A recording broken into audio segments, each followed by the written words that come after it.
Okay, ito na ang ika-61 days na every other day cardio session ko sa hapon.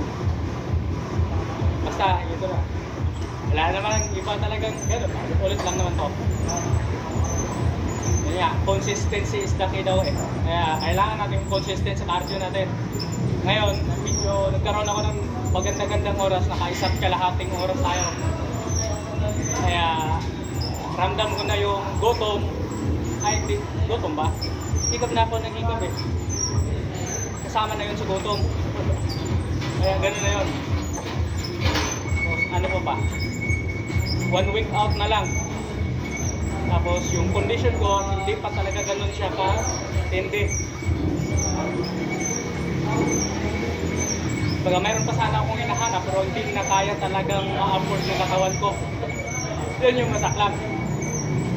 Bale, next time, baka magkaroon na tayo ng magandang oras talaga sa recovery, mapaganda talaga natin yung kondisyon. Hirap kasi talaga.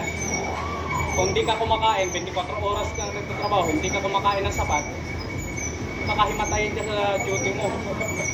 yun yung masaklap doon.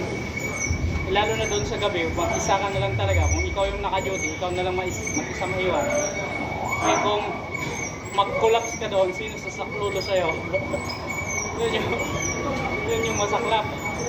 Kaya, mahirap siya.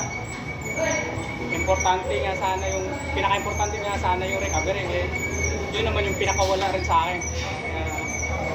Tanggapin na lang talaga natin katotohanan na ito lang talaga yung kaya ng katawan ko sa ngayon. Ano ba talaga? Basta daan yung idol natin, yan lang yung malaking problema. Sira yung pangarap din sa buhay pagka laging dumadaan si idol. Hindi kasama sa ano yun, hindi kasama sa bilang yun. kwento lang yung walang kwenta. Hanggang 4:50 tayo ngayon, hindi naman natin aabot mga ilang minuto, video lang to.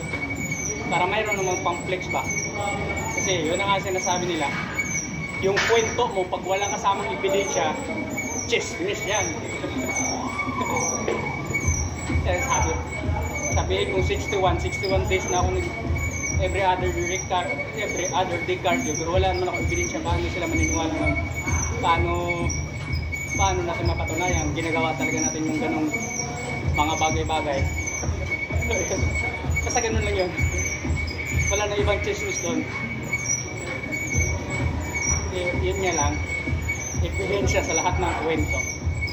Kaya na natin. Kaya nga, pinupost ko lahat yan para makita nila yung bilang. Kung ayaw man nila maniwala, hindi ko na problema yun. Problema na nila yun. Basta, ganun yung ginagawa ko. Consistent ako. Masipag din pati ako. Biglang naging mayabang. Kaya ano na. Yun naman talagang buhay. Kahit anong gawin mo sa mga taong ayaw sa pagmumukha natin, galit talaga yun sila, nayayabangan talaga sa atin yan. Malo na kabisig yun. Kahit pa lahat ng sasabihin mo tungkol sa Diyos, ano mong magandang bagay, pag yung taong ayaw sa pagmumukha natin, hindi nila magugustuhan yung sabihin natin sa kanila, yung mga sinasabi natin. Yun. Basta ganun yun. Kaya ano na yung Gamma Rosa, yun yung punto doon. Wala tayong magawa doon sa mga tao ayaw po mukha natin. Bagay, di naman natin problema yun. Problema nila yun. Sila naman yung naiinis nakatingin sa pagmumukha natin. Sa akin pala, pagmumukha ko. Tapos, pag ako nakatingin sa kanila, chill lang. chill lang yung buhay ko. Wala akong pakay sa kanila. Pakikok yung buhay ko. Paano ko ito patakbuhin? Shoutout dyan sa mga fans natin dyan. Shoutout dyan, Gian lang. Idol, video lang.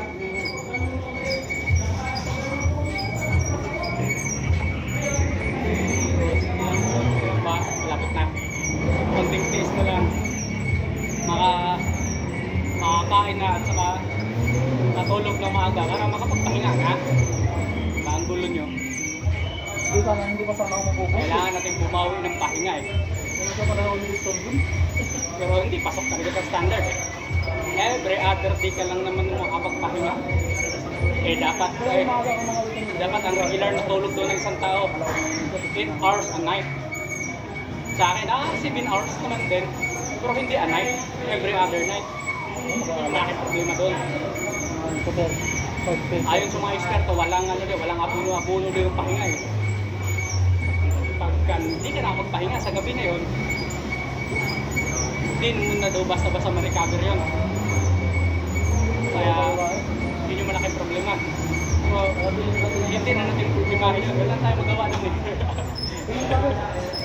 malaking problema. Hindi na natin problemahin. Hindi na natin kailangan problemahin kasi wala na nga tayong magagawa doon. So yung pinili kong trabaho eh. Kaya, gano'n na yun. Kaya may nakita ko lahat na Pwede na yun. Number 1 to.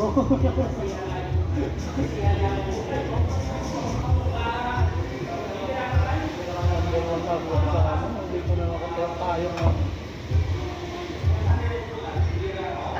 Wala pang dumataan dyan pag-ikan. Wala pang dumataan. Nakano yan. Nakano sa pulis.